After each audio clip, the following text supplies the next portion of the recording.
Good evening, everybody, and welcome to the Tuesday, February 6, 2018 meeting of the Ann Arbor City Planning Commission.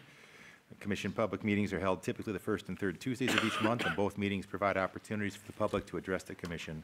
All persons are encouraged to participate in public meetings, and any citizens requiring translation or sign language services or other reasonable accommodations may contact the City Clerk's office at 734-794-6140 or via email or a written request. Requests need to be received at least 2 business days in advance. Packets are available from the city website, the City Clerk's website, or on the first floor of City Hall the Friday before the meeting. And you can subscribe to a free service to get those sent to you by accessing the city's website and checking on the subscribe to updates envelope on the home page. We will start with a roll call. Commissioner Ackerman. Here. Commissioner Briggs. Commissioner Klein. Here. Commissioner Gibrandel. Here. Commissioner Mills. Here. Commissioner Milstein. Here. Commissioner Trudeau. Here. Commissioner Weatherby. Here. Commissioner Woods. 7 out of 9 ain't bad. Better than often. Next item is approval of the agenda. I have Commissioner move the agenda. Commissioner Mills, seconded by Commissioner Milstein. Discussion about the agenda? I would like to propose a moving item 10A, moving our regular business agenda prior to the unfinished business agenda. 10A is a fairly simple item, and our unfinished business is, of course, the Unified Development Code, which could take longer time, and this should allow the second petitioner to hopefully get out of here quicker. Is there a second for that? Commissioner Ackerman, all in favor of the agenda as amended, please say yes. Yes. Yes. Thank you.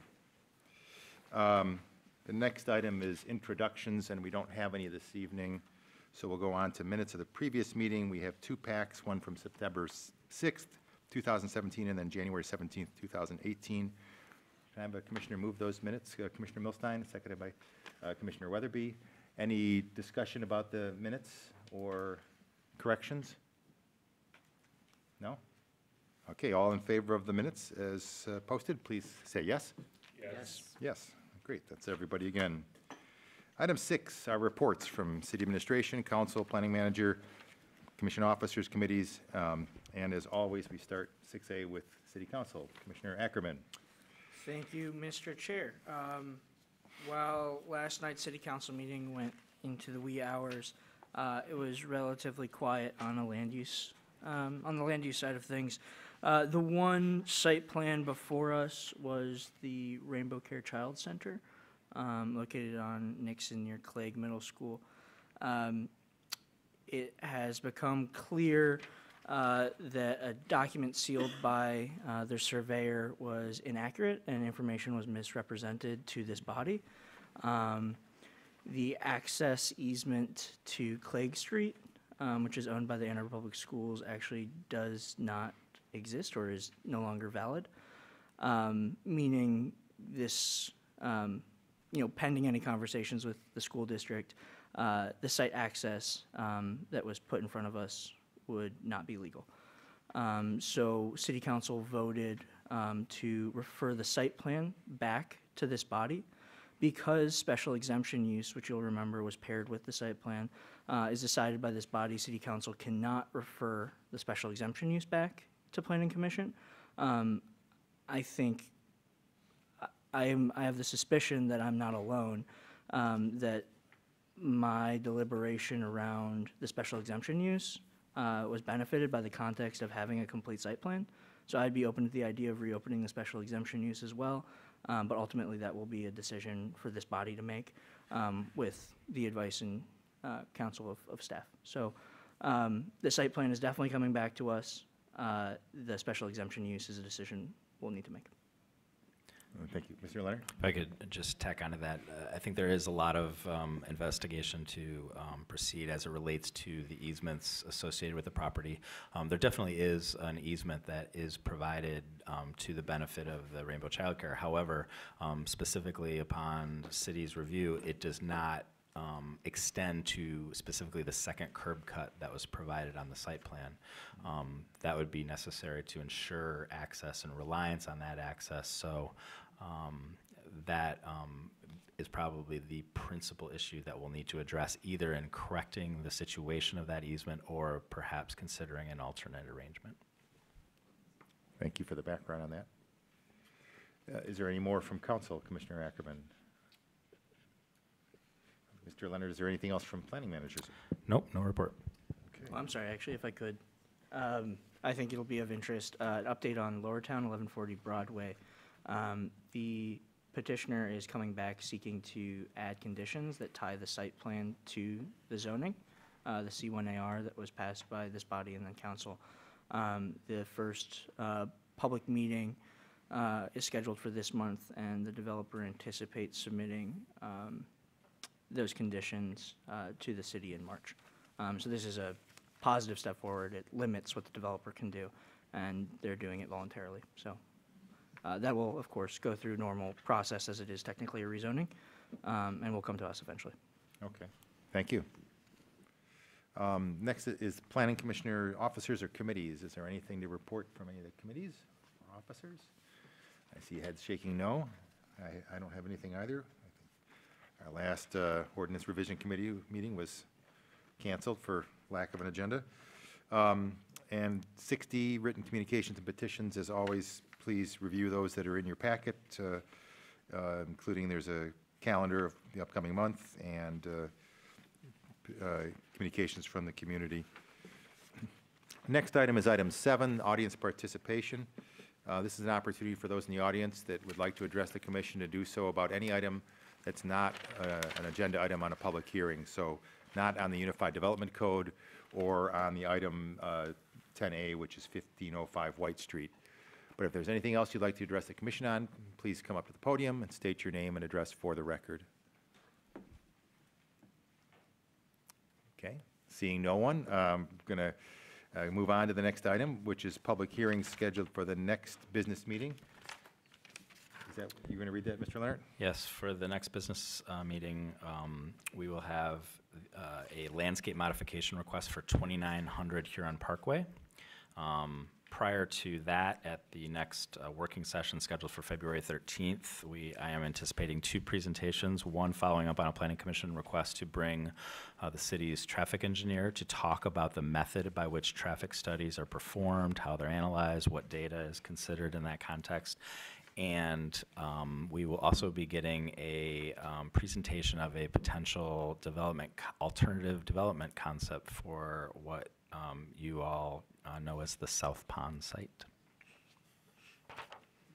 Okay. The mystery grows. Next item is we are on to our public hearings, and as we agreed earlier, we're going to go to item 10A, 1505 White Street Site Plan for City Council approval. It's a proposed new single-family residence to be located at 1505 White Street on a .10 acre site. The residence will contain 6 bedrooms in total. Staff recommendation is for approval. We'll start with a staff report, followed by public hearing and commission discussion. Thank you. Mr. Chang. So this site is located between East Stadium and Henry Street, just to the east of White Street. There is an existing 1,800 square foot duplex on site. It is currently zoned office and surrounded by office to the south and to the east. It does have some PUD, which is a mixed development to the west, and to the north is public land that is city property. The reason we're here tonight is this site is zoned office, and single-family residential uses have to be site planned since it's a non-residential zoning district.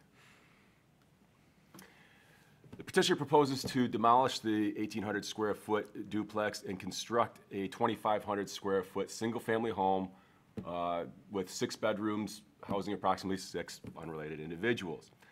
There's an existing drive coming off White Street. This is a dead-end drive off White Street. You can see a little bit of the hatched area. That is going to be removed because that is technically on the city's property.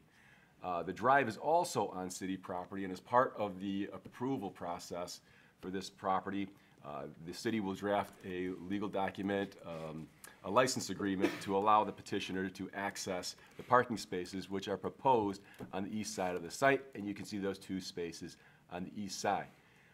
The garage is proposed to be demolished.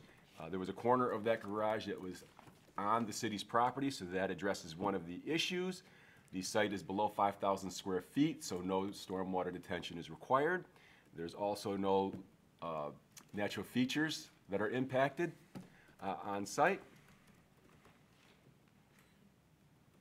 Here you can see the elevations. The west elevation is on the top slide, and the north elevation that will be facing Stadium is on the bottom. Again, the rear and the other side of the home, the east and the south elevations. Here's the existing garage that's proposed to be demolished. There is a corner of that garage that's technically on city property. That's existing non-conforming, but that will be demolished. That's where the proposed 2-car parking spaces will be located. Again, here's the look that it would look like of the existing house from Stadium. Here's a little bit, and you can see the city property that's just to the north there, but you're looking southeast where the existing drive of the license agreement will be necessary. Staff recommends approval, and I'm here for any questions you may have. Thank you, Mr. Chang. So we'll now open the public hearing on this item. If anyone would like to speak to the commission of this item, please step up to the podium, state your name and address for the record. You may speak for up to 3 minutes, unless you are the petitioner or a recognized community group leader, and then you may have up to 5 minutes. My name's Rob Burrows with OX Studio, the architect representing the petitioner this evening. I promise not to take the full 5 minutes. There's really not much more to add beyond what Mr. Chang outlined. It's a unique process that we've had to go through for what is functionally a single-family residence, just owing to the underlying office zoning district. It is in compliance, as Mr. Chang pointed out, with all of the outstanding zoning criteria. It is, for full transparency, it will be a rental, which is also consistent with that neighborhood, but it does fall under single-family designation. So I'm here, obviously, to answer any questions you may have and assist with anything else moving forward. Thank you. Thank you, Mr. Burrows. 36 seconds. That's pretty good. I can still talk. Anyone else like to address the commission on this item? All right, seeing no one, I'm going to close the public hearing, and I will begin by reading the motion, which reads as follows. The Ann Arbor City Planning Commission hereby recommends that the mayor and city council approve the 1505 White Street site plan conditioned upon issuance of a license agreement from the city of Ann Arbor to allow the existing driveway to remain in the vacated alley. Can I have a commissioner move this, and Commissioner Mills, and seconded by Commissioner Gibb Randall. Commission discussion on the item. Commissioner Weatherby. This is maybe just for my own information. Do we know the history of the office zoning in that area? Because as far as I know, it's all residential. And so it just seems, because of any of these houses in this area, then this will have to still go through this process. It just seems like a funny zoning for that area. I did a little bit of research, and it looks like it's been office for quite some time, at least back from, I would say, at least the 70s.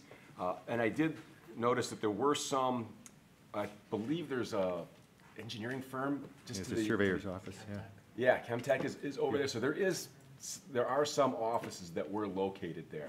We did discuss briefly possibly rezoning this area with the petitioner, but that may, one, take a longer process, and two, that would involve the neighbors. Don't know if there's going to be opposition, and the master plan does recommend office zoning for this site. So the office probably gives them more flexibility because you can still do, whether it's the single family or multi-family, if you have the minimum lot size. So I think they took the path that's probably more reasonable for them. Okay, that makes sense. I guess for me, this seems fine. I'm kind of disappointed that it's not going to remain a duplex, because I think that would just be more flexible housing, but, I see no reason to say no. But All right. Other commissioner discussion? Commissioner Gibrandl? I presume the trees that we saw next to the driveway are to remain even though you're replacing the driveway? Keep going, there you go. Yep. Those stay? Yes, if I may answer, yes, those are actually on city property. Yes. Okay. Other questions, discussion, commissioners? I have two questions. One is for, I guess, for staff, for Mr. Chang, and it's about parking. So there are 6 bedrooms, but only 2 parking spaces? By zoning, they're only required to have 1 parking space. I will tell you, looking through the aerials and driving down there, there is on-street parking, and I think there's a lot of parking on street that's being utilized. So in this instance, it might not be a real hardship for the neighborhood based on the density here and the fact that you've got kind of a dead-end street with a, That's correct. okay. I think we're also considering, while in the instrument that is eventually executed for that access easement will likely require some portion of that remain open and clear, it's possible that we could accommodate some parking in a portion of that easement as well. Those necessarily wouldn't be compliant spaces, but again, they'd be beyond the minimum standards, so that's another way that it might help relieve a little pressure. Okay, all right, thank you. And then my other question is actually for Mr. Burrows. And so first response, we'll ask you to come up so we can capture it on the mic, but I'll start the question.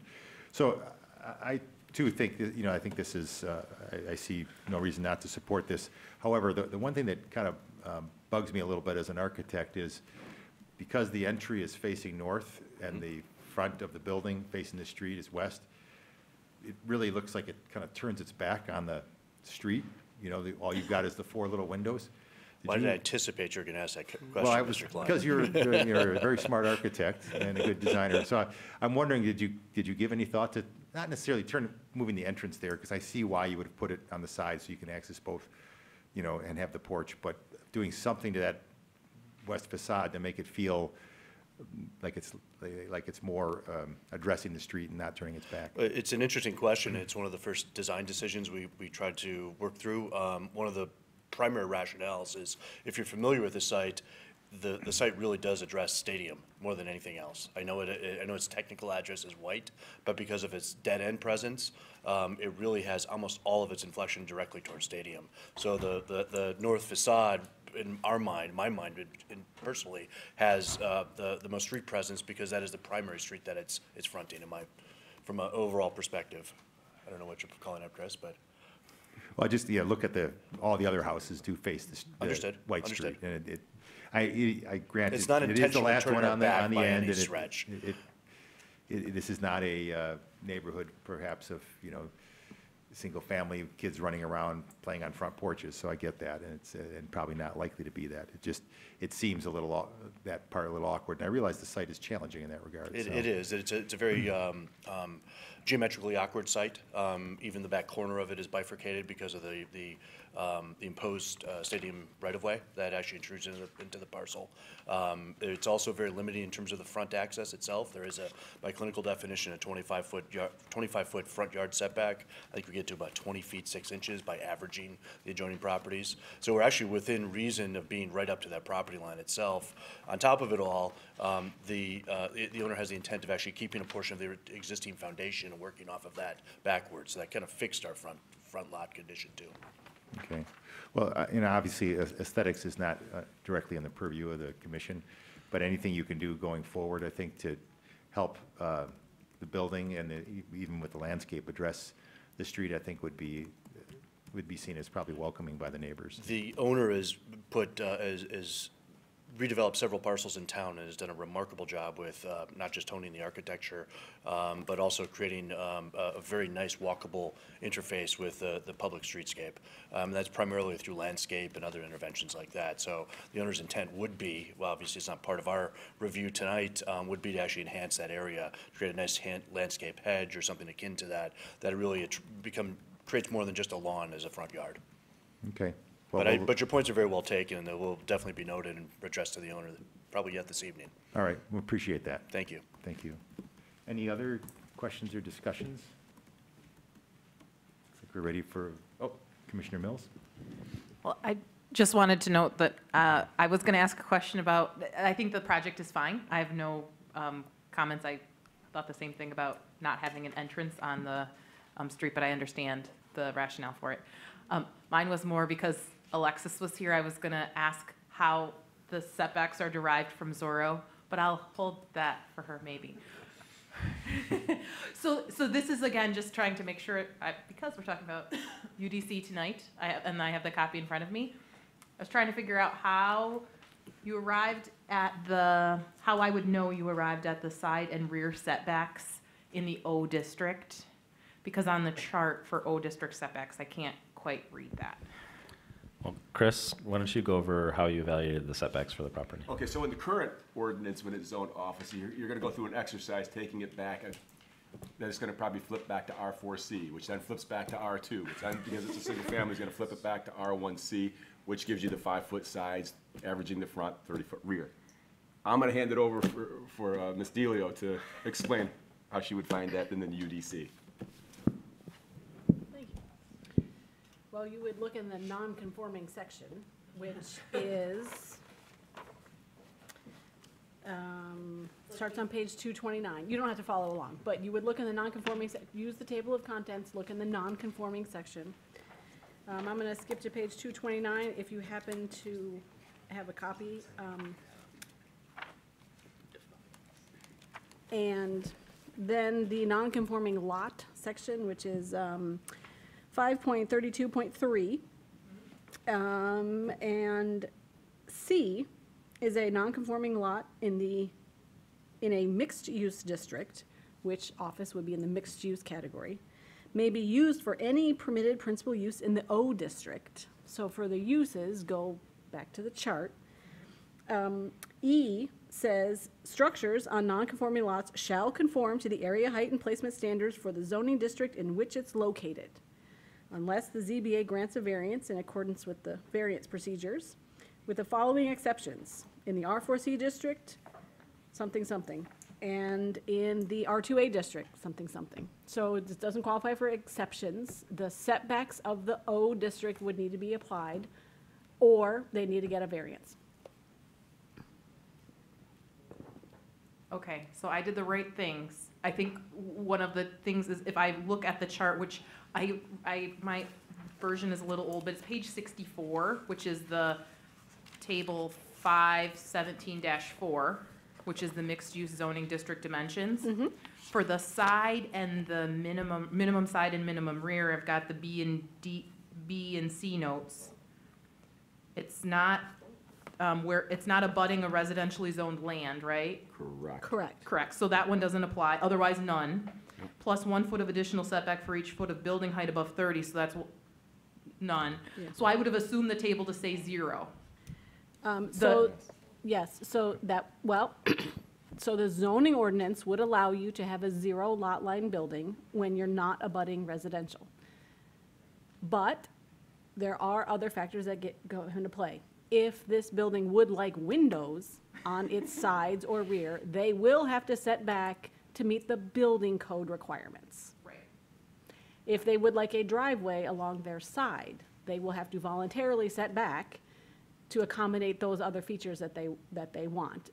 So this would be just like for an office building, the zoning ordinance would allow a 0 setback. They may choose not to do that. Got it. So just to be clear, they are proposing a 5-foot side setback and a 30-foot rear setback, which is fine. With it, you know, it's Yeah. that's within the realms. I'm just trying to because we have the little charts in this. I just wanted to make sure I can understand how, because this is a weird situation. We don't often see this. Yeah, well, yeah. So, yeah. Yeah. I would point out that and if you have further questions or discussion, we can save them for the next agenda item, but I would point out, it said that non-conforming lots in the mixed-use district can be used for any permitted use in the O district. So this lot would be able to be used for office uses in addition to residential uses. Today, it is limited to single-family residential.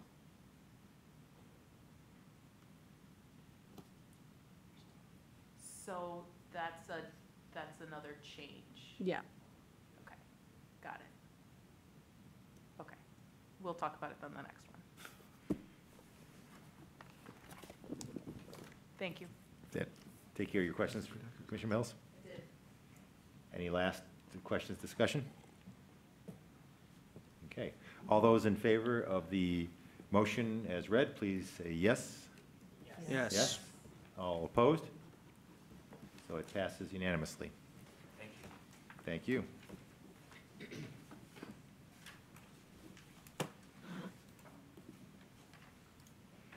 So we now will go back to item 9A, which is a continuation of the public hearing for the adoption of the Unified Development Code.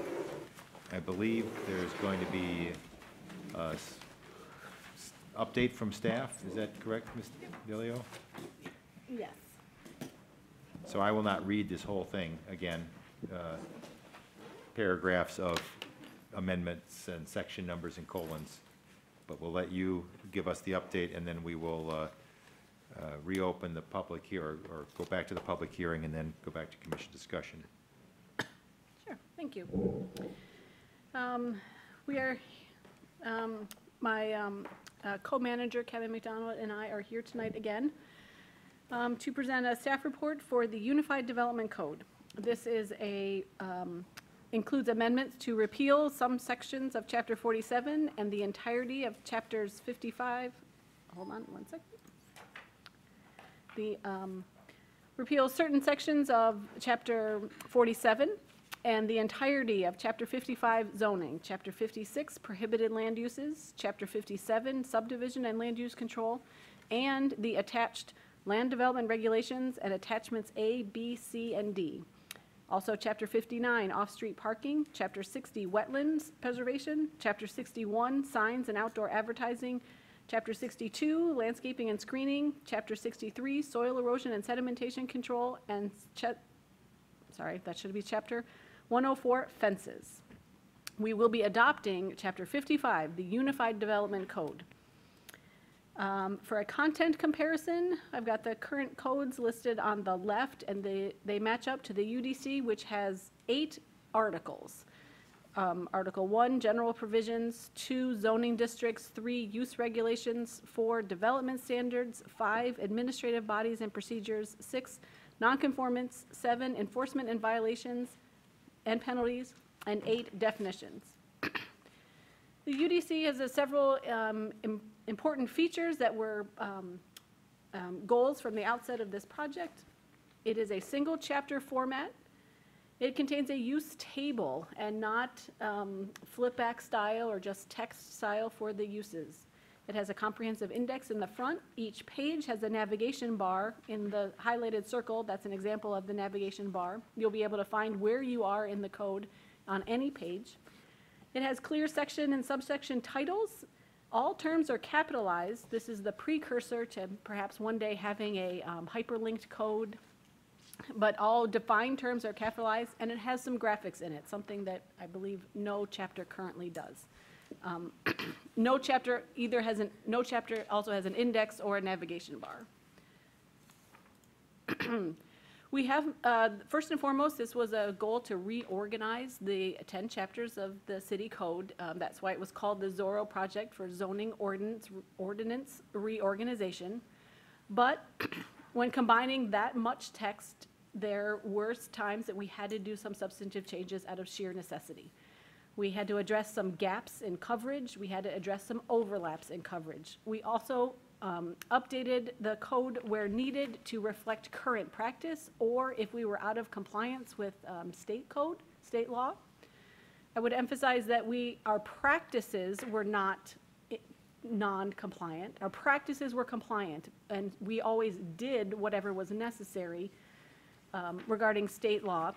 This mostly addresses, when I'm talking about these inconsistencies, things to do with, like, say, public notices. Our practices were compliant, but we never, not never. There are instances where the codes were not changed. So we took this opportunity to make sure we had compliance with state code. And so we did what was necessary to make a readable, user-friendly, clear, consistent, comprehensive, and current code. The substantive changes include, we added a definition for every permitted use. We consider this a substantive change because there will be at least one example of a winner or a loser by defining each term. Someone, I don't know who, but someone is likely to be out of compliance because they had a bizarre interpretation of a use. But now that each use has been defined, it is what it is. We also have changed the definition for floor area, and floor area ratio. And when I say change the definition, I should be more clear. We have added a definition for floor. We have made a substantive change to the definition of floor area, and we have added a definition for floor area ratio. There were previously no definitions for floor or floor area ratio. The natural features, which are, to be more precise, currently are the guidelines for the protection and mitigation of natural features. They are an attachment to Chapter 57. They have been codified. Similar to adding a definition for every permitted use, it is a substantive change, whereas things were previously a policy or a guideline, it is now code. That is considered to be a substantive change. Our nonconformities have been separated into the 3 actual kinds of nonconformities. It's more modern. Currently, the nonconforming section only addresses nonconforming structures and nonconforming lots. Structures and uses. There are no provisions for nonconforming lots, per se. We have changed the site plan submittal requirements to match current practice, and we have changed the enforcement procedures to, again, more aligned, to be more consistent across all 10 chapters of current code, and also to be more in line with our current practices. Our practices have turned out to be a little more comprehensive than what was written in code, and also, as I mentioned, to be consistent across all chapters. I can't work a mouse. From last month's Planning Commission meeting on January 17th, I went through this presentation sort of again, and recommended that the Planning Commission approve the Unified Development Code. However, Planning Commission postponed making the recommendation and asked for staff to revise the definition of floor area to be more consistent with the current interpretation of the definition as suggested by some members of the public. So we have done that. Our revised definition, which is in the draft that is posted online. The revised definition has language added in red. It is the sum of area in square feet of all the floor of all stories of a building or structure measured from the exterior faces of the exterior walls or the center line of walls separating 2 buildings, excluding stairwells, including landings, escalators, elevator shafts, ramps, vertical chases or chutes, and attics in which occupancy is prohibited under Chapter 105 of the code in buildings that contain only residential uses. These are, I have for reference, if needed, the current definitions of floor area. You will find those definitions, as I mentioned, in the draft that is posted on the web and the draft that we are asking you to approve. As asked, staff thoroughly reviewed the document, though, for any secondary implications. We have found that the exemptions already listed in the site plan applicability requirements, which exempt single-family and an individual single-family and an individual 2-family home from site plan requirements. Those do much to preserve the status quo with this new definition. Also, the non-conforming structures provision served to maintain the status quo even with this new definition. We did find one instance where we made a change. It is noted in track changes in the document.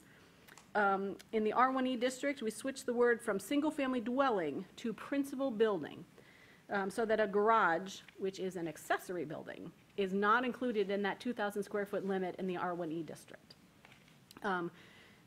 Staff is comfortable with this proposed definition that's included in the draft. This reflects the historical interpretation of the document. Also, it still addresses the fundamental issues that we were trying to address, eliminating the need for interpretation and providing clarity for addressing mixed-use buildings. We have in the document as well, for full disclosure, also made a few more changes. We have included some changes to the required site plan information so that the floor area and FAR calculations can be more easily verified. We have also, as requested from the commission, started some conversations with development review team to craft a better way for some one-stop shopping. The UDC stops short of incorporating some development-related policies or manuals, such as, just two examples, the Orange Book. That's the Public Services Standard Specification Manual. That does come into play sometimes if you're building a water main across your site. Also stop short of incorporating the invasive species list. Applicants of site plans often need to consult this list when developing their plant materials list. We did not feel it was appropriate to include in code. It's also pretty long, but we'll work on a way to better one-stop shop for people who are preparing plans. I would also like to mention that any code amendments that are enacted by City Council after Planning Commission approval, but prior to the adoption of the UDC, will be incorporated into this final code. Every day we end up reading a section of the chapter as well, of the UDC as well, and if we find some sort of error, we make that update. Staff is, and we continue to recommend approval of the Unified Development Code. We recommend that the repeal and the amendments, because they are substantively the same as the current codes, except where specifically noted, but they are significantly more coherent, consistent, and user-friendly. It's also comprehensive, clear, enforceable, and legally defensible, and adaptable, fulfilling the goals of the zoning ordinance reorganization project. I would just mention for the benefit of perhaps anyone watching, no, I won't. Oh, here we go.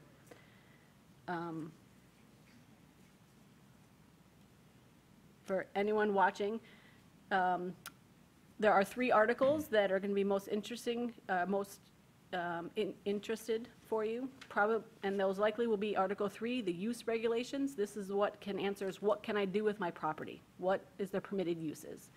Article 4, the development standards, addresses what do you need to do, what does it have to look like, things like parking spaces, landscaping, stormwater, natural features, signs, fences. And Article 5 is administrative bodies and procedures. How can you do it? What do you need to submit? Who do you submit it to? Who approves it? I have a resources page. Here we go. There is a project website. Both lead you to the same place, a2gov.org/UDC or a2gov.org/Zorro. You'll find some history there, all of the drafts, the resource documents, the annotated outline. Also, we have a project email, zorro@a2gov.org. If you have any questions or comments, feel free to email them at any time. We will be, this is still a couple steps away from being adopted, and I'm sure that email will still be in use to answer questions about the adopted code as well. Happy to answer any questions or clarify any items. All right, thank you, Ms. DeLeo. So with that, I'm going to reopen the public hearing, and anyone who would like to address the commission on this item, please step up to the podium, identify yourself by name and address, and you may speak for up to 3 minutes. So, I'm Ellen Ramsberg, and I live at 1503 Cambridge Road. I want to hand out to you, and I think I have enough copies.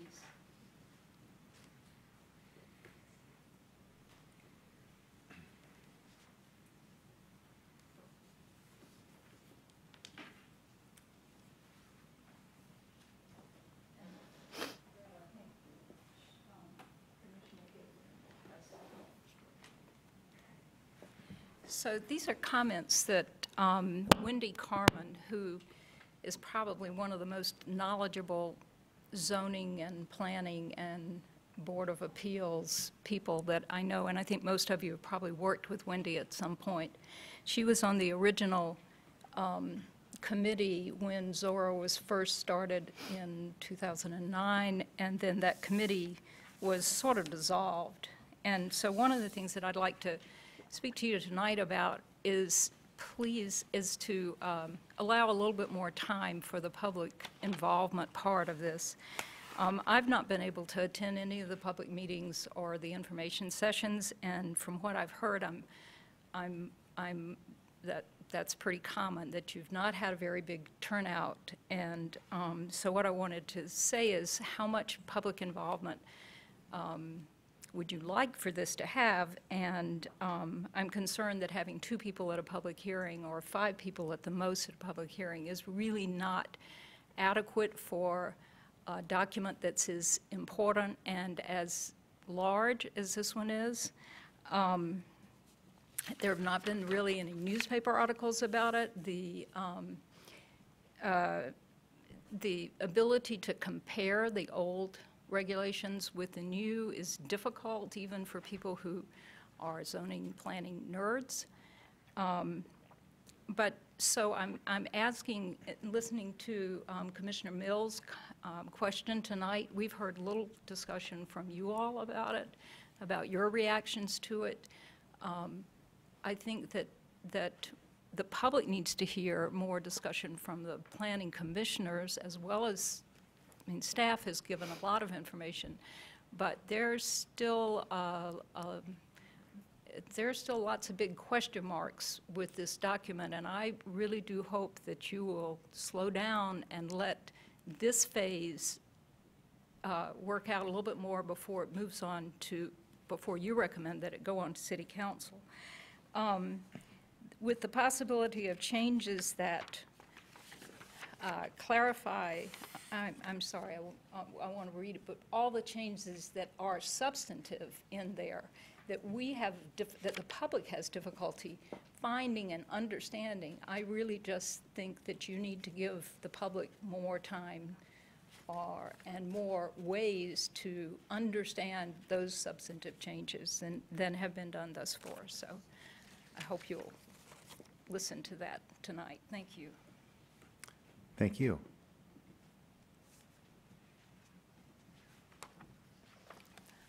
Gwen Nicetoon, 1016 Olivia, and I'm going to be very brief.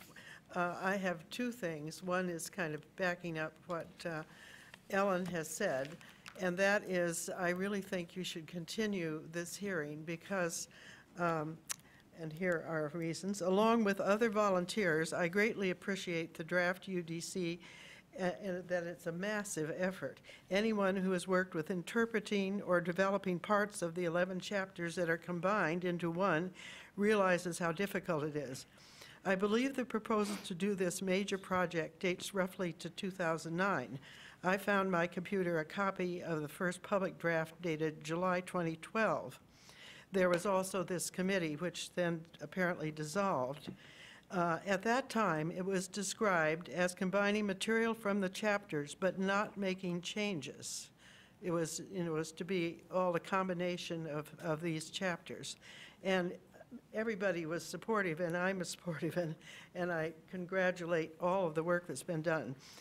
However, it was noted at that time, way back in 2012, that there were about 400 and some unresolved items.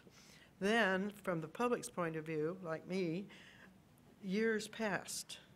Then, in December 2017, there was a public notice came out that there would be a presentation and another meeting, and then later in the year, I think, right at the end of December, you could meet with staff and ask questions. I've heard comments about that, how wonderful those meetings, the few people that did that were very satisfied with their treatment.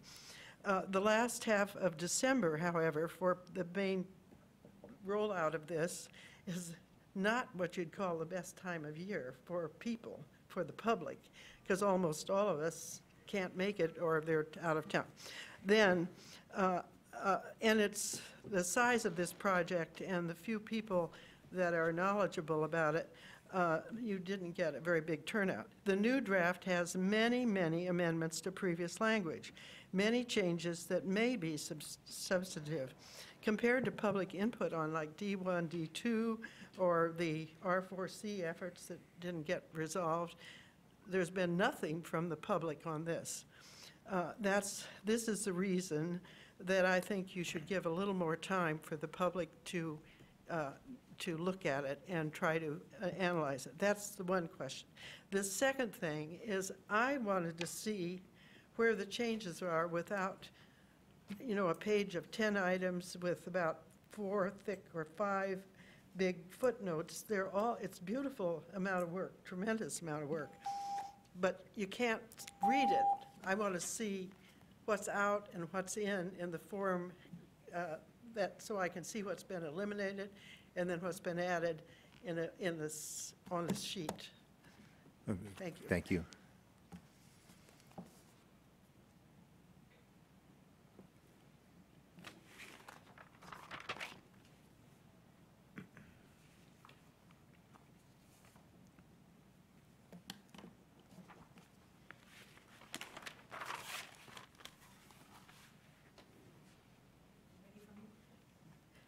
I don't know. We'll find out. Good evening. I'm Sandy Serini-Elzer, attorney at Bodman in Ann Arbor.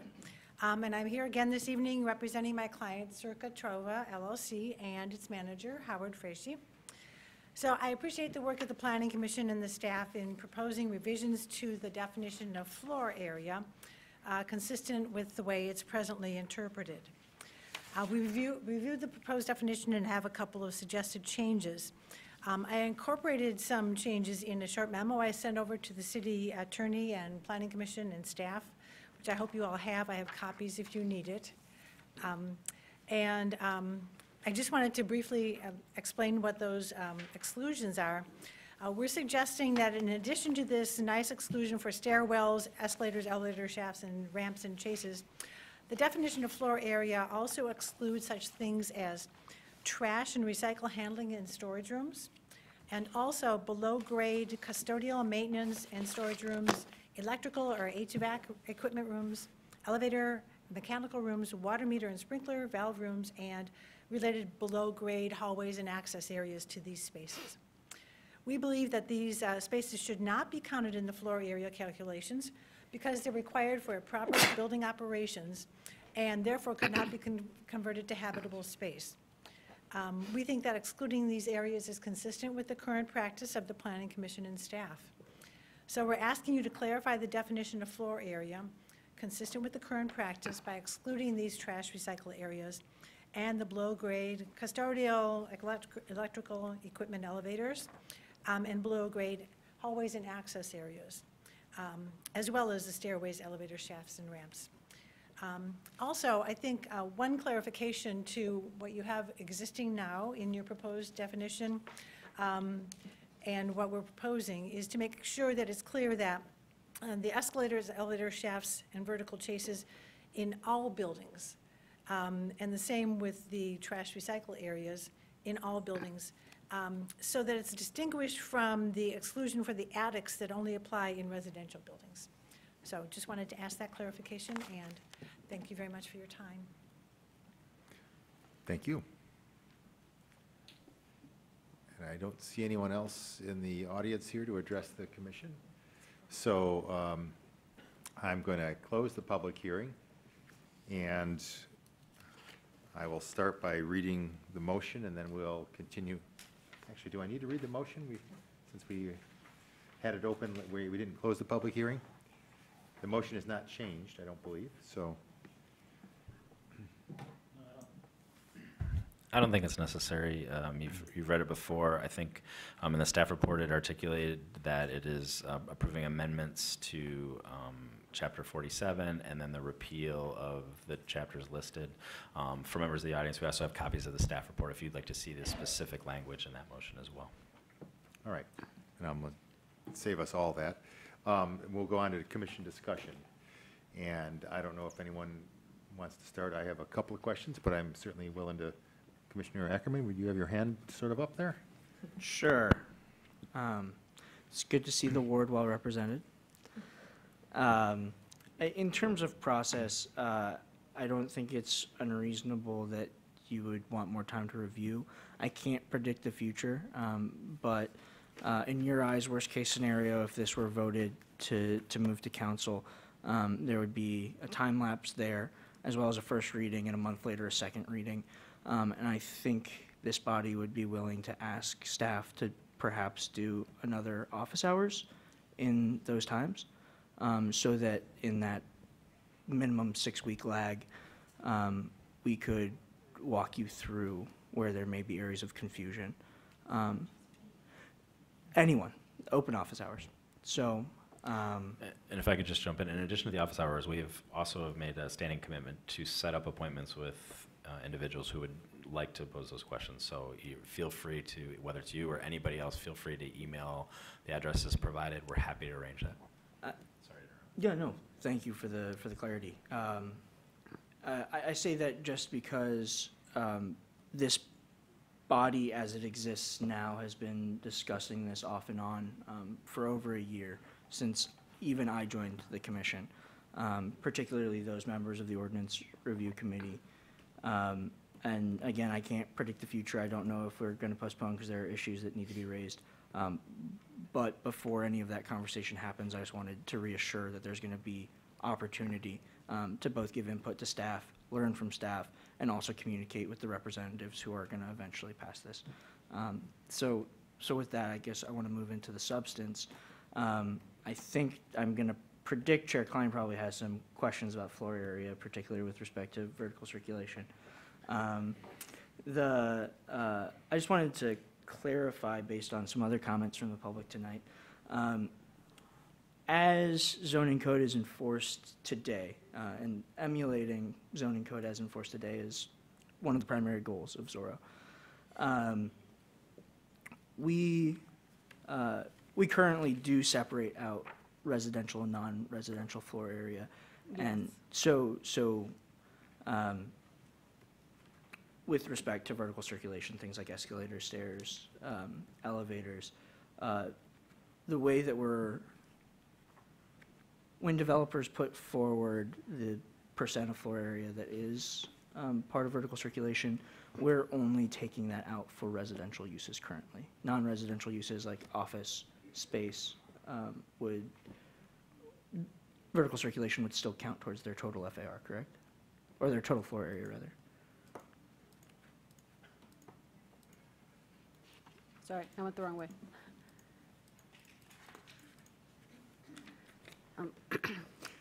Maybe I could just cut to the chase. There was a request that we enforce non-residential and residential usable floor area the same way. And I want to parse out what the difference is and how we enforce now. Again, because I know you did this 2 weeks ago. I've got up our current definitions. There is a definition for non-residential floor area and residential floor area. You will note that there's no definition for mixed use. But the two are very different. One is usable floor area, which may be made fit for occupancy. It doesn't specifically exclude anything, but it implies something might be excluded because it says usable. It says areas are accessible by stairwells and ramps. It doesn't say what to treat those as. It specifically says it shall include accessory buildings or above-grade parking structures, so on and so forth. The definition of residential usable floor area just talks about the sum of the first floor plus all others having more than 90 inches of headroom that are accessible and which may be made usable. Different terms, fit for occupancy, usable. If I can go the right way. The proposed definition, and this would be in the current document revised per Planning Commission last meeting. Floor area is the sum of the area in square feet of the floor of all the stories in the building, measured from the exterior face to the exterior faces.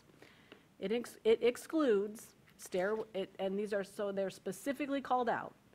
It excludes the stairwells, escalators, elevator shafts, ramps, vertical chases or chutes, and attics in which occupancy is prohibited under Chapter 105 Housing Code of the City Code in buildings that contain only residential uses.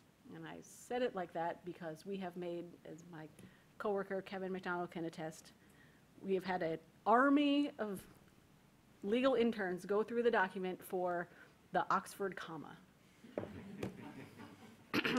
Thank you. And there is a comma after shoots, and there are no further commas. All buildings that have floor area, any building or structure, measured exterior wall to exterior wall, the stairwell, the escalator, the elevator, ramps, shafts can be excluded. And then attics, in which occupancy is prohibited, that in buildings that contain only residential uses, those can be excluded as well. So I believe that that is clear upon a reading of the definition. Okay. If anyone disagrees, I will be happy to discuss. I think the important thing is that you understand what it is. Yes. Where this is, where this a little bit comes into play is there is no difference between a residential building and a non-residential or mixed-use building. Floor area is floor area. The difference will come later in the regulations.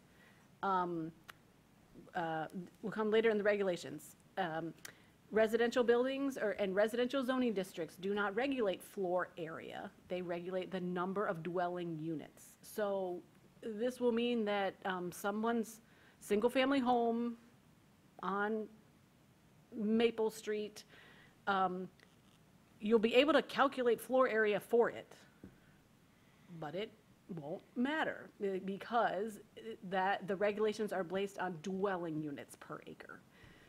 And this will now clearly cover buildings that contain more than one use, residential and office and commercial uses. And it will say it is floor area. The non-residential districts are regulated by FAR, floor area ratio. So that, as I mentioned, the combination of the development standards will maintain the status quo for residential buildings. And I believe this definition is clear about exactly what is included and what is not included. Okay, thank you. That was more than you wanted, because I'm totally in the weeds here. More than I wanted is good, so Yeah. thank you. Is there a follow-up, or Not you right Oh. have now. the floor? Okay, Not right now. okay. Yeah, Commissioner Trudeau. I might have more questions, but I have one specific question on this new definition. Does this new definition of floor area include below-grade floor area? It isn't clear to me if it's the exterior faces, like, does that include going below the ground, or? It does include below grade. I don't have it in part of the definition, but a floor is, Okay, if it's a floor, so the exterior face of the building going all the way down, yep, as low as it goes? The Okay. definition of floor says below grade, if it's a story. Okay, The definition of a story says if it's a principal use, it is included in the floor area. okay. I was just looking at the definition, wanted to make sure I understood that. So then my next question would be related to this memo we got from Ms. Srini Elser on some of the various things that happen underground that aren't occupiable space. And my question is really, given the way we interpret floor area now, are those kinds of things factored into how sort of staff would look at FAR and floor area for a project right now? And are we changing that, or do we typically kind of currently look at all of that potentially occupiable space, whether it really is or isn't, as part of the floor area? Because my goal would be for this definition to, while remaining simple and enforceable, also reflecting the current interpretation as closely as possible. the revised definition reflects our current interpretation. Those areas that are mentioned, they have a floor. They have never been excluded from floor area ratio calculations. There's probably an example that can be had where the site plan or building plans were inappropriately approved, had exclusions that were not caught. But those areas have never been excluded from. They have a floor. It is a perfectly valid discussion to have whether they should be excluded or not, but it is our staff opinion that that is the next step. That is a substantive change that deserves a separate public hearing and a separate ordinance revision committee. You know, where do you draw the line? And that's a very valid discussion, but that is not reflective of current practice. And so we ended our revised definition at our codifying current practice. Okay, great. Yeah, that satisfies me, and I think we will be having more discussions on this later, so, and that would be one of the things we should definitely look at. Okay, thank you. So I'll just do a quick follow-up, just to make sure we're understanding. So the basement spaces are, as commonly practiced, are currently included in floor area tabulations as staff has been. So that this is not a change then, in other words. Yes, the only basement areas that are excluded are what is currently listed in the current definition of non-residential, specifically below-grade parking cellars and that meet the definition of cellar and grade contained in the building code. Okay. So let me ask you a question about what it says under story, because just to make sure I'm understanding, the definition of story says at the end of it that it includes those basements used for the principal use. Where? It's Definition on of story. page 269 of my copy of UDC. It's the definition of the word story, in the last phrase of that definition. So that would seem to be consistent with what you're telling us, that it includes the basement. My question is, it says of the principal use. Would that mean, for example, if I have a commercial or a mixed-use commercial residential building and I have parking below grade that's not the principal use, that would not be included in the floor area? Well, it would not be included in the floor area ratio. In the floor area ratio? Yeah.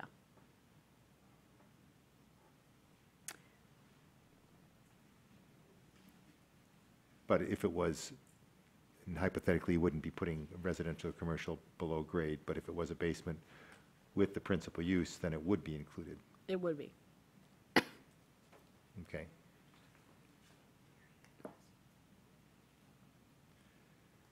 So I think, it seems like that, and understanding would be consistent then. Other questions? I have some more about floor area later, but I can go later. Okay. So my other question about the definition of floor area is about a couple of nuanced things that have specific meaning for those of us in the design construction industry. And it has to do with the words shafts, chases, and chutes. So a few years back, the building code eliminated there is not even a definition in the building code for chase and chute anymore. I mean, there are chutes, like you can have a trash chute, but those things have to exist in shafts in the building, in the building code. And that's the way they chose to standardize their definition and treatment of those things to make it more consistent. The challenge that I see might be presented in maintaining the chases and chutes language is that it's not defined currently. Those are not defined terms in the ordinance, nor are they in the building code anywhere to refer to. And from a practical perspective, in terms of common usage, any space you run a pipe or a wire in is called a chase. So just about any wall could be considered a chase at some level. And I just think it might get really complicated to try to, unless you want to come up with a definition for what constitutes a chase. And I don't know why you'd want to go to the trouble of trying to do that, but would suggest that maybe we consider just calling for shafts. And I suggested using the building code. I understand you may not want to refer outside of this code to another one, but it's a national the building code is, that Michigan adopts is based on a national code. It's pretty consistent. If it ever changed in the future, you know, our definition would be updated with that change. My feeling is it might be a little easier to track for staff and for petitioners as well, that it's consistent with what they might experience elsewhere, not just in Ann Arbor, so. So, can I, Yes. So, from a code perspective, then, it sounds like, when I think of vertical chases, I think of continuous spaces that are used to run piping or maybe wiring or something through multiple floors. Chutes, as you mentioned, maybe it's a trash chute. So under a building code perspective, would both of those circumstances be defined now in the building code as shafts? They would, as long as you're still allowed to run, especially in, you know, residential construction, small pipes and wires in walls and things, and they're not treated as shafts. But anything over a certain size in the building code, and I want to say it's 12 inches square, but I can't remember exactly, is considered an opening through a floor that would require a shaft. And that construction of that shaft depends on the kind of construction you have, how tall your building is, what the use is, but that we wouldn't need to get into any of that here. It's just that it gives you a reference point of saying, if it's in a shaft, then we can exclude it. So ducts, big pipe runs, stairs, elevators, they all are in shafts from the technical building code perspective. I can appreciate the perspective. It sounds like chases and chutes perhaps widen the definition from a building code perspective than maybe what I envision from a zoning perspective. Which, frankly, if this isn't referencing a Michigan building code, is probably okay. We, as the city and as practitioners of this, have to make determinations on such language on a regular basis. It's not to say we don't want it to be as clear as possible and convey to users what our expectations are, but my initial reaction, and maybe I'll ask Mr. McDonald to pipe in if he has any thoughts in this regard as well, is that in that instance where, for example, from a building code perspective, me running a water pipe through a bedroom might meet the building code definition of a chase, I think that it's probably defensible for me to say, no, that's not the intention of this language. We have administrative tools in which somebody could appeal that decision or that interpretation if desired. I wonder if it's better to leave it in this sort of frame that gives us the ability to make those judgments rather than prescriptively tying it to a more specific definition. So, a couple of comments. I think when we wrote this language, I think we were really trying to look very specifically at the language that we had and try to match it. The language you're talking about, we did have some discussion about. I think that we also talked to the building official about it as well, because in fact, when it was first, when it first came up, I was the first person to say, okay, shoot, what is that? And so, when we don't have something defined in the code, I of course open up the dictionary, because that's kind of what a court would do, and kind of say, well, is there a term of art? Is there a specific term? How does it relate? But I became comfortable with the language in there, trying to cover the items that staff was trying to define. The other thing I also knew as part of this is, and I think this was discussed at the last meeting, the idea was for us to fix both the underlying term, but also to make sure that what's submitted is completely measurable.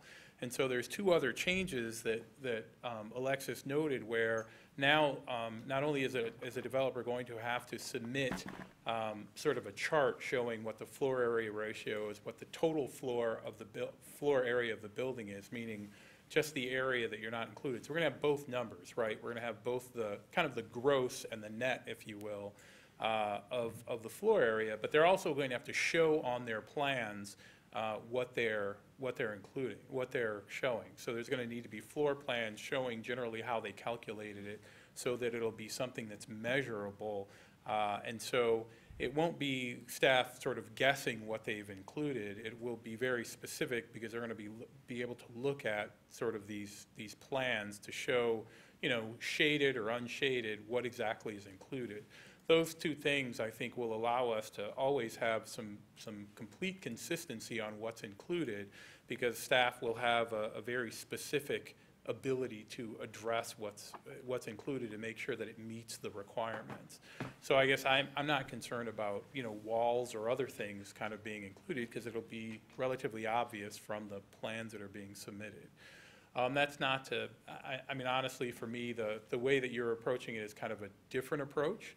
I think when we saw your suggestion, the concern I brought up is, again, when we start sort of creating a definition and then having to reach out into another code, it makes it a little less user-friendly for the everyday user. Maybe okay for architects, but that's another code that they're going to have to run and go see what does it say. That's true, yeah. And so that was one of the reasons why we just decided to go with the plain language definition. It's probably the shorter, better way to answer your question.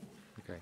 That's a very good point, and I'm not, you know, and it may be that if what's anything being suggested is a substantive change, that it should actually wait until what we've called Zorro 2.0 anyway. You know, part of the challenge with trying to track these things is that when we get the plans, is that it's really not designed. A developer or petitioner is going to come in here and they're going to take some, if it's a residential building, some semi-stock unit plans, put them in a floor plan, give us something. By the time it actually gets designed and built, it's going to be different. And I don't know how concerned we are with tracking that, if it's not a big issue. Well, and I think that's one of the reasons why you see the definition and you don't see other things in the definition, such as some of the mechanical rooms and other things, because, you know, ultimately, depending on where somebody is in their development process, they may have something very set, they may not. And so trying to keep in mind, you know, the old definition of what can be made habitable, that's why really what you see is us saying, we're really talking about vertical spaces, things that aren't ever going to be, I mean, ultimately, in a certain size building, you're going to have a certain number of stairwells required, a certain number of elevators. Yeah. Those are easy to sort of measure to some degree. You're going to need some vertical elements to run things through the building. That's going to be easy to measure. Things beyond that start to be a little bit more speculative. We know that you're going to have something somewhere, but I think what we're trying to do is marry together both the definition and what they're showing the city so that the planners and ultimately the Planning Commission and the council can go, okay, that makes sense. We understand how they achieve that. They're not getting any more or less than they're accounting for. You know, one thing I just want to mention, because I know there's some members of the public, people might be watching at home, this particular definition has always been identified, along with some of the other things, as things that would have to change as part of this. And I just wanted to say that because I think there was some conversation earlier about substantive changes being made, but some of these substantive changes, including this one, was in our original outline for Zorro. It had to be done in order for the code to sort of work in a modern way. I just wanted to note that. Appreciate that. And when I mentioned substantive changes, I meant coming out of potentially discussion tonight, not what's being put forward here. But Mr. Leonard? And I don't want to take us backwards. I think that issue that you're wrestling with is one of the reasons why we had presented the alternative language initially too, as far as the substantive change, is that we recognize that a lot of times the time that this commission is seeing plans and we are making decisions based on FAR calculations, those things evolve. And so I think that was some of the original intent in going to the original more simpler definition, which is just identifying a building envelope, and then with that, and measuring it that way, that provides more flexibility to a petitioner to make those adjustments. The petitioner can still make adjustments now, but now it takes a little bit more scrutiny from a staff level to make sure that we're still within the FAR and we're doing those calculations. So if you have to make those adjustments and it's approved at a very tight level and you find out that you need to increase the size of an egress stairway, that might require coming back through the process because of it being cut so close. So, but clearly, this approach is very consistent with how we're doing it now. It also has some drawbacks to petitioners and their flexibility going forward. Right, and that's one of the, I think the benefits that you point out of the earlier proposed definition, which was, it was simpler, although perhaps more restrictive in terms of floor area. Is there other, Commissioner Mills? So since I talked last time about, in the previous hearing, I thought I would come back to it. And that is to say that my initial reaction was, oh, there's not a footnote associated with this, but there is. There's a footnote for the whole section on non-conforming lots, saying this is a substantive change. And when we went back to, I went back to the very first, included in the packet was the staff notes from the very first public hearing on this, and noted on here was nonconformities, there's significant changes to nonconformities. So it's on me for, I will be honest, that I screened for things that were substantive changes, but not imagining what all of the iterations could be of how that works out in practice, right? I think that this is inevitable, that something is gonna come before us that is not, that is now allowed in UDC times that wasn't allowed in the current zone times, or vice versa. And so I think I was comforted last time knowing that, like, this, first of all, there will be a Zorro 2.0 quickly following, but that this is a living document. And as we recognize those things, maybe it means that one project gets through that we wouldn't have really wanted. But that we can quickly change it for the next project. So I think it's really useful to have this here to make sure that I can figure out what's going on. And I actually did follow those same steps that Alexis walked us through, because it is much more intuitive. So I think from a usability perspective, we're heading in the right direction. And I want to say, like, you've been super open about the changes that have been made. And so that we can't predict all of the permutations of what that might look like is on us. So the question that I wanted to ask was, we received a letter from Brad Moore about building height, and I'm assuming it was suggesting things that should not be included in building height. My assumption is that this is maybe something for Zorro 2.0, that the building height as currently drafted is reflecting current practice. Is that correct? Yes. Okay. Yeah, I was gonna say, if you look in your draft on or about page 72, and this would be a long way of saying, again, he raises very valid points, but that is not current practice. And we did not include it in this draft, again, to be true to the reorganization and only making substantive changes where critical. On or about page 72, you'll find exceptions to height limits. It's specifically 5.18.4. And the current language of the code, which I'm unable to pull up, we reworded it a little bit, and I say very little bit. It says that the exceptions to height limits, and it says there are no exceptions. It says the height limits shall apply to spires, belfries, cupolas, penthouses, domes, water towers, observation towers, all those things, masts, flagpoles, chimneys, smokestacks, ventilators, skylight derricks, conveyors, cooling towers, and other chemical mechanical appurtenances. Therefore, a change to that height limit would be a substantive change. Again, very valid. Be happy to initiate an ordinance amendment to talk about that, but I do not feel it's appropriate to include as part of this UDC effort. Great.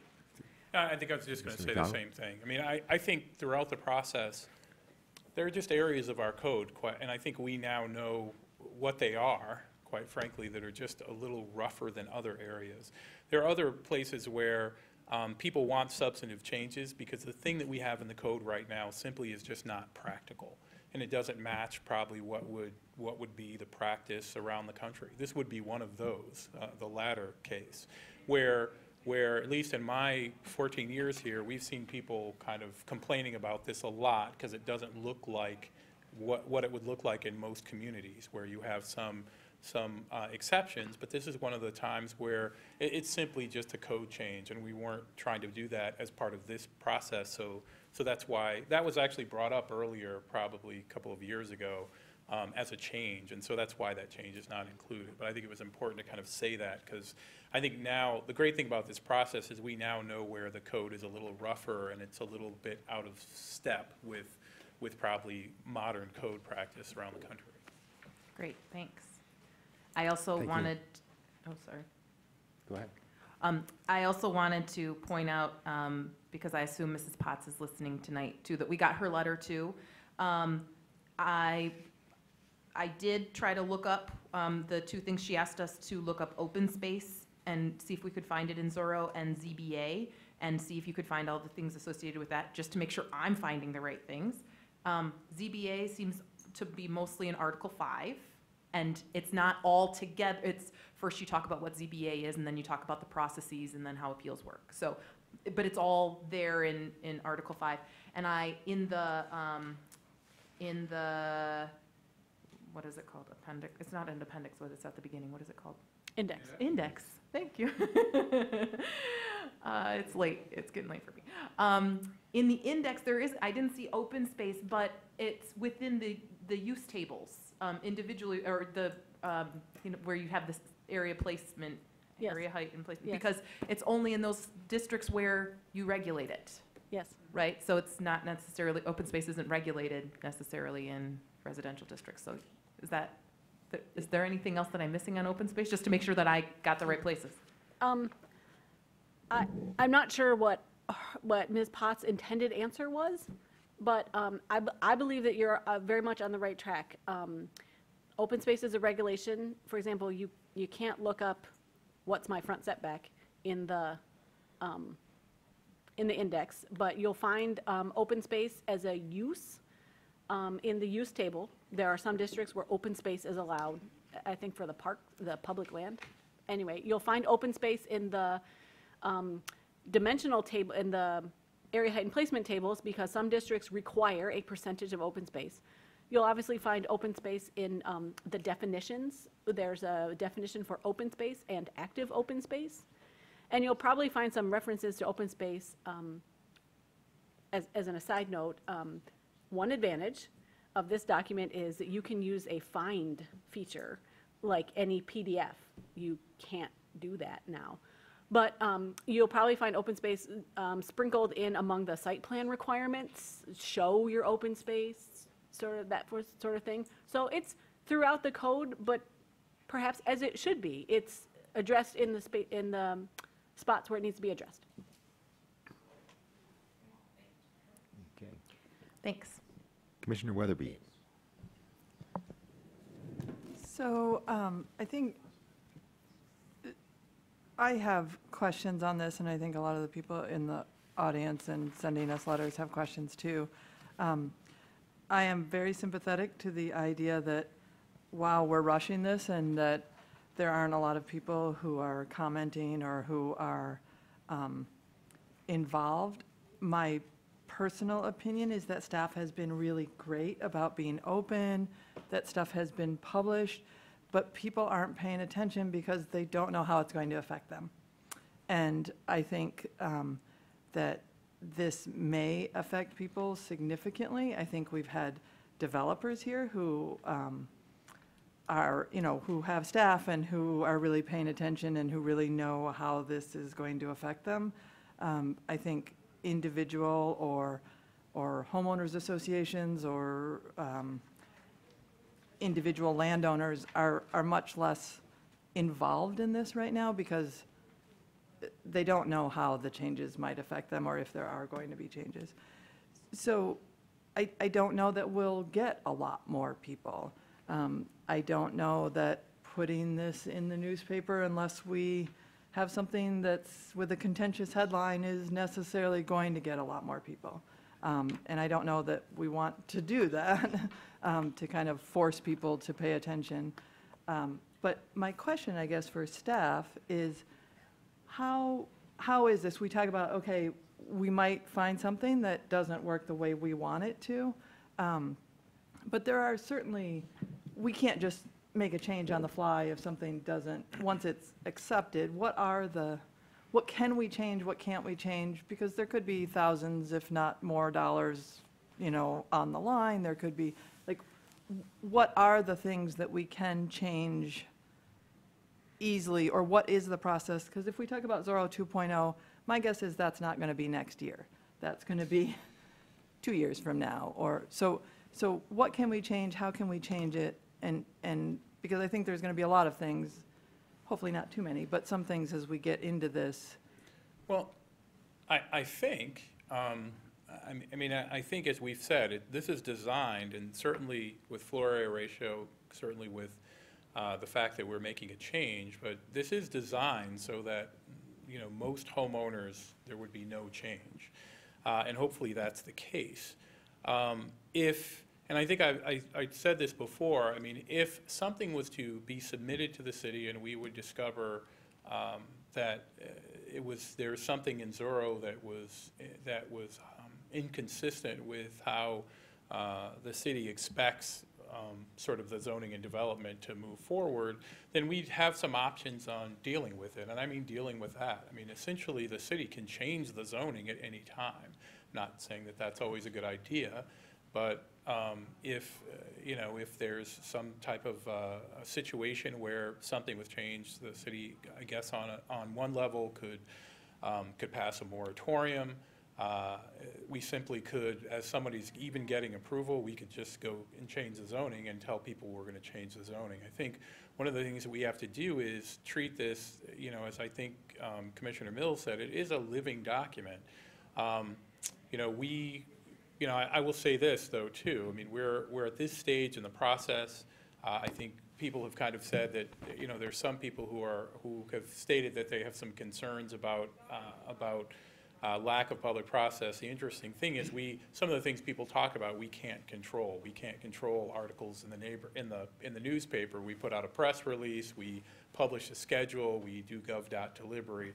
But I can say this, from now until this is passed, we're willing to meet with everyone who wants to meet. We've been scheduling this. We're happy to schedule more public time to meet, but if somebody calls us, we're going to sit down.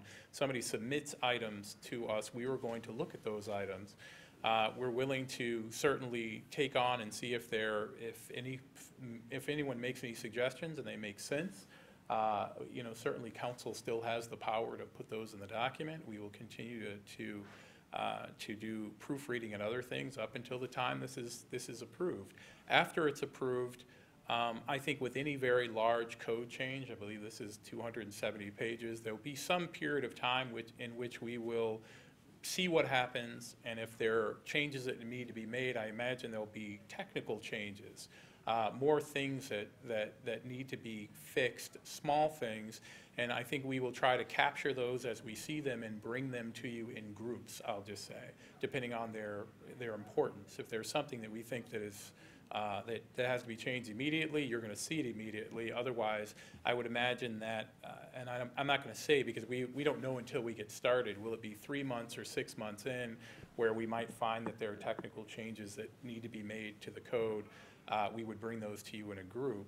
But I think that,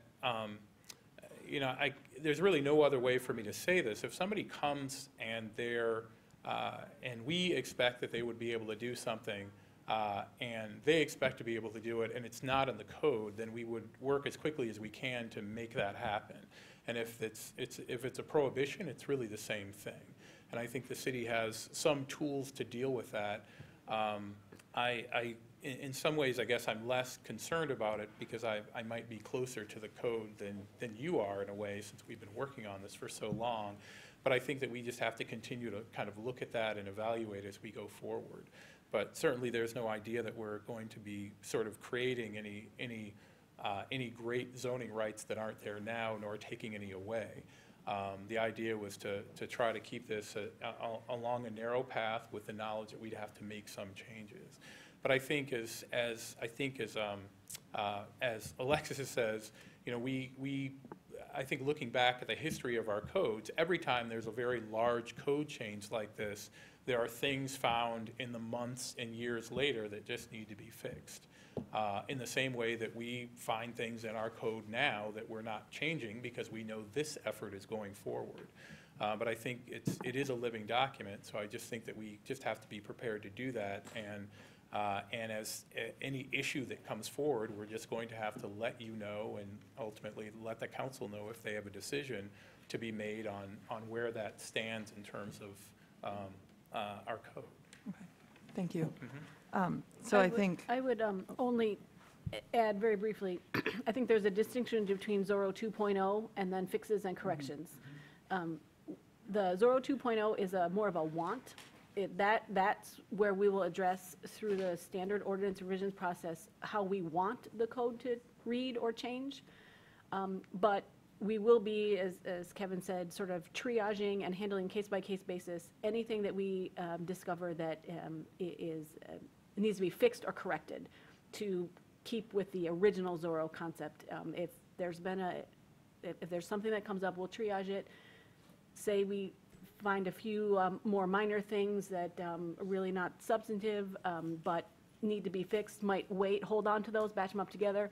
Find something that's critical, we're going to move through with the ordinance immediately. I'll take the liberty of saying we might skip the ordinance revisions committee. We may do a staff-initiated straight to planning commission, get as needed, again, triaging case-by-case basis. Zorro 2.0 will be, the planning commission and the ORC will be developing a work program of the long wish list of what the code would like to say, which ones to tackle first, et cetera. You know, and that may be years. But if there is an error, we'll triage that and handle it appropriately. Okay, great. So, thank you. And so I think for. More. Just let me tack on one more thing. As Mr. McDonald and Alexis both indicated, as comments come in, if you were to take action tonight and we get comments up until city council adoption, we will evaluate those and make sure that we are accurately reflecting those. And ultimately, council has the ability to make those changes.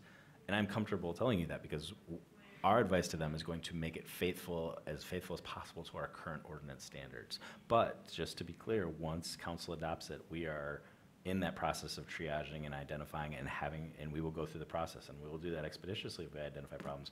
But there's no sort of administrative capacity to fix things after the fact once it's adopted. That's the code that we're going to have to respond to. Okay.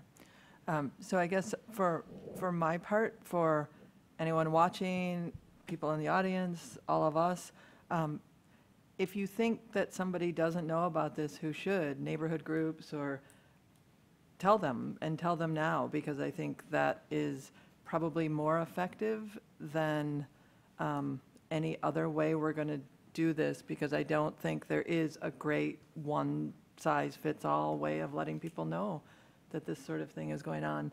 And I also think, I think there are some people who think that this process is going to change nothing, and I think there are some people out there who think this process is going to change everything about development in Ann Arbor. I've heard people say, well, once Zorro goes through, we'll be able to, all these things will change. And so I think there's people on both sides who either think this is some sort of magical unicorn that is going to make everything great for them, or it's going to be terrible. So I think staff has proven that they're really receptive to changes, and I think it's probably incumbent upon all of us who already know about it to make sure that others know, and that's not the answer any of us really want, because it'd be great if we did have a way of notifying everybody, and if we did have a way of, making sure that people who will be affected by this can pay attention right now, but I just think that's not where we are right at the moment. So thank you to staff. I did have one other comment, and this is maybe in the 2.0, maybe just a definition. One of the things, and it's something that's come up recently, is the term citizen. So citizen is becoming a somewhat loaded term for meaning legal, that there's a legal definition of the term citizen in a way that, like a citizen or a citizen committee, that you have to own a house, or you have to be a legal citizen, not just a resident. And I don't know where to go with that. I think some of the things are easy. You could change citizen to resident. But I also think some of it is more complicated and more, but I just want to bring it up, and I want to bring it up in a public situation, because I think people sometimes, renters won't come to meetings because they don't think of themselves as city citizens. And I also think that sometimes people don't come to meetings because they don't think of themselves as country citizens and don't feel like they're included. So there are several places in this document that talk about citizen. And I think most of them are the citizen participation, which I don't know how much of an effect that has, but I just think that it's something that we need to be a little careful of. I think the way things are going in the country right now, people are more aware of that term having different meanings, but I think it's just something that maybe just putting a definition, citizen being someone who lives in Ann Arbor, or might fix it, or if we want to kind of take a look at that down the road. But it's just something that's come up in several forums that I've been on and discussions I've had. So that's just my only, not really related to this, but it just comes up a lot. And it's a good observation that it has not, I think, come up for discussion previously, so something to consider. And to your earlier point, Commissioner Weatherby, I'm sure that people on both sides of opinions of this will be equally disappointed that it won't solve all the problems, nor will it create a whole other slew of problems other than getting used to using a new reference for this. And I guess one other thing, I think you said earlier that, the process was rushed, and I don't feel it but maybe that might be because I'm on the commission and on ORC, so I've been engaged with this longer. I actually don't feel it was rushed, but I think that's a perception? Perception. Okay. Yeah, I mean, certainly we can always take more time, but I think we've tried to engage the community, and my personal take on that is that probably most people, are not zoning ordinance geeks, and they're not that interested, especially if it's not changing a lot. I also think that the people that are interested will get more interested as it moves towards council, because then it starts to become more real, and that's when I see people generally get involved in whether it's this or other things like that. Once it starts to take on the potential of reality of becoming real, then people get more engaged, and that may be actually a good thing in moving it forward, because people will say, oh, now I've got to pay attention, this could change, and they'll get more involved when it gets to the next table. I want to compliment staff again and for all the hard work and the persistence of sticking with this and avoiding the, I'm sure, very frequent temptation to try to fix everything in here and make changes just under the auspice of, well, it's just a little change here and a little change there and a little change there, and I know that, and I fall prey to that myself, saying if we could just fix this or that. But I think it is you've been true to the process of trying to minimize the substantive changes to keep this as a reorganization, and the community, I think, will benefit from that and should, and hopefully we'll thank you for it as I am, and as I think the commission does too. I don't know if there's any more discussion or comments on that. I'm hoping that we can consider a vote this evening. There are 7 of us here, and so we have the quorum. We need 6 votes for sure to move it forward. Commissioner Mills? I do have one more comment, and that is in regards to the analysis done by Ms. Carmen that Ms. Ramsberg, brought to our attention. And I think that it's super thorough.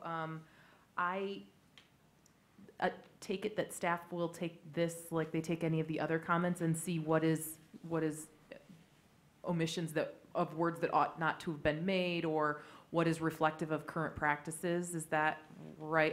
I profess that I don't know enough about the wetlands ordinance, all the details to be able to talk about that intelligently tonight. But I would imagine even if it moves beyond us, that's something that you'll report out on. Yeah, we'll consider all comments. You're seeing references in that to a wide variety of kind of outcomes of this draft. Some is what I would characterize as small changes as a nature of consolidating the chapters, for example, shared terminology. Others are some slight changes in, like, for example, you'll see reference to an intent section. The importance of that chapter is the actual requirements section that identifies it. So, but yeah, absolutely, with those comments and any comments we will receive, we're continuing to evaluate that, because we honestly think as we process all those, the draft, we get more and more confidence that this draft is as good as it can be. Great. Commissioner Ackerman. I can just quickly comment on that. I've been spending this time digging into this and kind of categorizing these comments. Some are perceptions of inconsistency, some are that things need added clarification, which may just be an explanation of how they're enforced.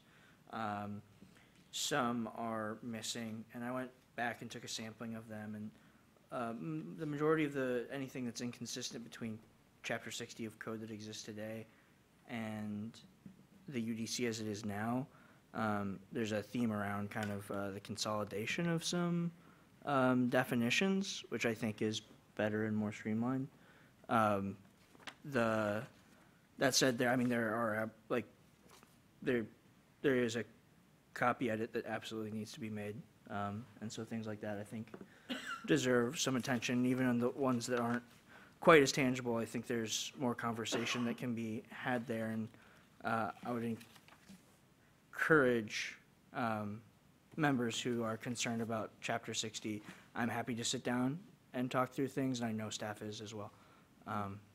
So I think there are answers to all of these, just based on what short time I've been able to spend here, but happy to dive into it more. And we certainly appreciate people looking at it and bringing things to the commission's attention or to staff attention. I think that will only help make it a better document moving forward. I have also been through Ms. Carmen's Chapter 60, the wetland analysis. She is correct. There was one omission, an inadvertent omission, and then there was one, the another chapter should be switched to this, and I've actually already made those changes. And then I would concur with your assessment that she has found places where, as many people do, surprised that the code says that. And so we cannot make some of those changes because that is the current code. She's also made some comments that that was a deliberate change. There was one instance of that. There was a deliberate change to reflect current practice, but otherwise she has made some comments, and very valid comments, but they're not actionable or not appropriate to action at this time. Thank you. So, with that, is it last chance? Okay. So, I'm going to have us vote all in favor of the motion as read when it was read. I'm not Mr. sure Lynn? we ever got a motion a second on that motion, did we? Should we reread for the record? 2 weeks ago, 2 we weeks. would have. It would have been 2 weeks If we ago. opened up a public hearing, we would have had to read it and make a second. You're right, so that would carry forward, it's just a vote at this point. You just want us to keep discussing.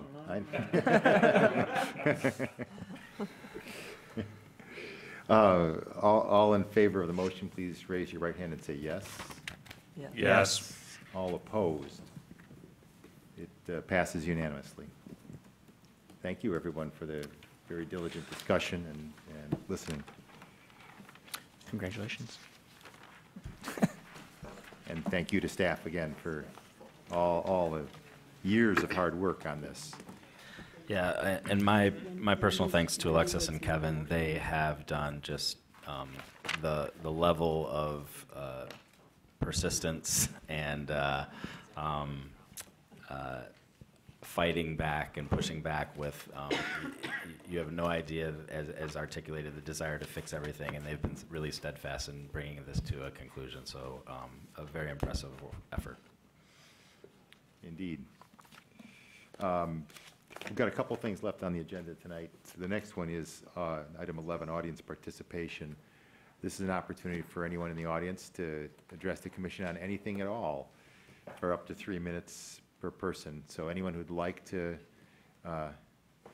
speak to us again, please come on up to the podium, state your name and address for the record. Gwen Nystuen, 1016 Olivia. I just want to say thank you for your different comments and appreciate what you're doing, and it really is a huge effort. It's just that, we feel like we really need to look carefully at the where there are new wording and what's been left out. But thank you. People do appreciate how much work is involved in what you've done. And we appreciate you being here tonight to address your concerns and the commission. So, anyone else like to address the commission before I move on to the next one? Okay.